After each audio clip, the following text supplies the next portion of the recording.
Konrad is forming a new business that supports a paradigm shift in the way we build our homes, our cities and towns, and the products that we use. Recently certified as an aging in place specialist, he's here today to talk about visitability. With a speech entitled Visitability, please welcome Konrad Kaletsch.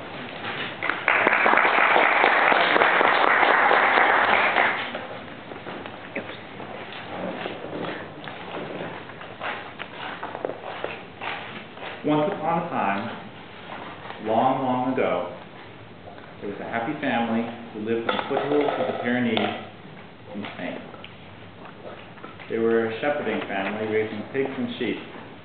The father toiled long days in the field, the mother maintained the home, and the grandfather, too old to work, raised the grandson. On weekends, they went to town, traded their meat for supplies they needed. As time went by, the grandfather became increasingly difficult, and at the family dinner, he would throw his food off the table onto the floor, creating messes and much broken crockery. The tired father, looking for a solution, an easy solution, removed the grandfather to a different room and served his dinner in a wooden bowl. The grandson, noticing this change in family order, picked up his carving knife and a piece of wood and got busily to work.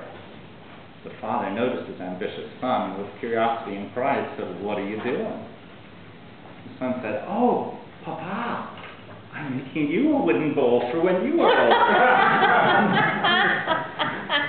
The father understood immediately. The grandfather was brought back to the family dining table, and the family discovered new ways to have a peaceful meal. We're at the beginning of a fundamental shift in the way we design our homes, our cities, and the products we use. In my few minutes today, I will talk about the first steps towards this shift, called visitability. Visitability is putting the two words visit and ability together to discuss a home that is visitable. The bare minimum for this home is that a person in a wheelchair can get in, get around, and get into the bathroom. I'll talk more about that in a second, but first indulge me in a show of hands with a couple of questions. I'd like to know from you, who among you visits with family on a monthly basis? That looks like a little better than half. Is there a home, your home or their home, where the design of the home prevents some family members from visiting? We have 4. Great, thank you. In my home, the last time our elders visited was in Christmas 2003. I live in a brownstone in Brooklyn, built in 1906. At that time of history, the life expectancy was 50. My parents have a collection of degenerative diseases, including Parkinson's, macular degeneration, Alzheimer's, diabetes, and my father now depends on a scooter, which he promptly fitted with not 1 cup holder, but 2. Does my family sound unusual? Well, maybe it does right now, but it's becoming the norm. And you'll see more of this, not less. And why? Well, we're living into our 80s. We're living much longer. That house that I'm in right now, that was built 100 years ago for a population that in today's world lives 30 years longer. My house, from a usability point of view, is obsolete. And when the day comes that myself or other members are no longer fully able-bodied, my house will cease to function for me. As far as how building has changed in the last 100 years, very little has changed in the way we design the usability of our homes. We, however, have changed a lot. We live in an aging world. Russia, Japan, China, Mexico, these are countries with rapidly aging populations. In our own United States, it's 50-50 in 2020. In the year 2020, half our population will be over the age of 50, half it will be under. In anticipating this democratic shift, we can plan, or we can procrastinate.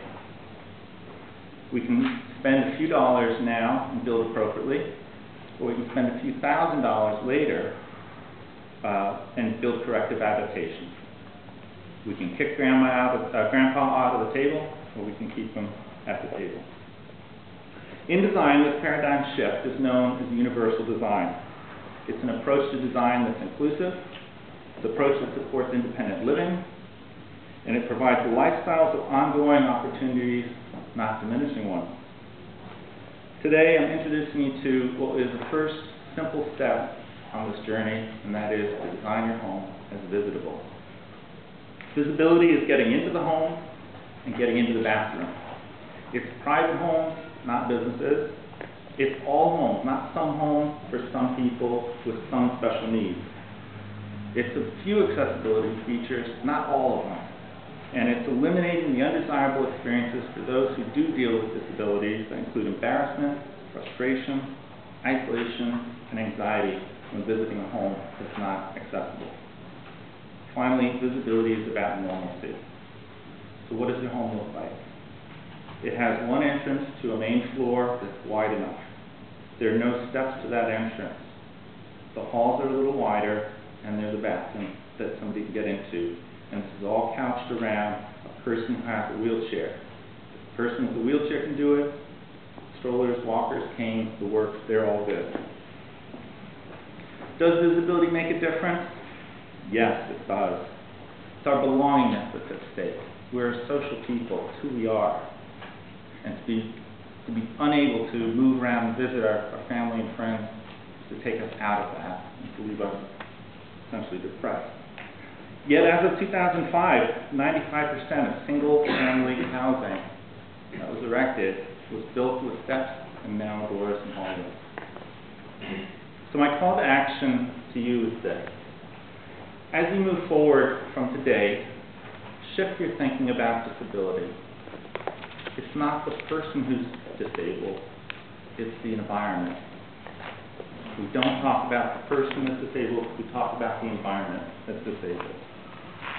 When you build inclusively, you will actually lower the statistics of people reporting themselves as disabled. They don't see themselves that way anymore because they can get around. Be newly aware when you remodel, step into this new paradigm, and finally, act from compassion, and this will occur as a gift rather than a burden. Thank you very much.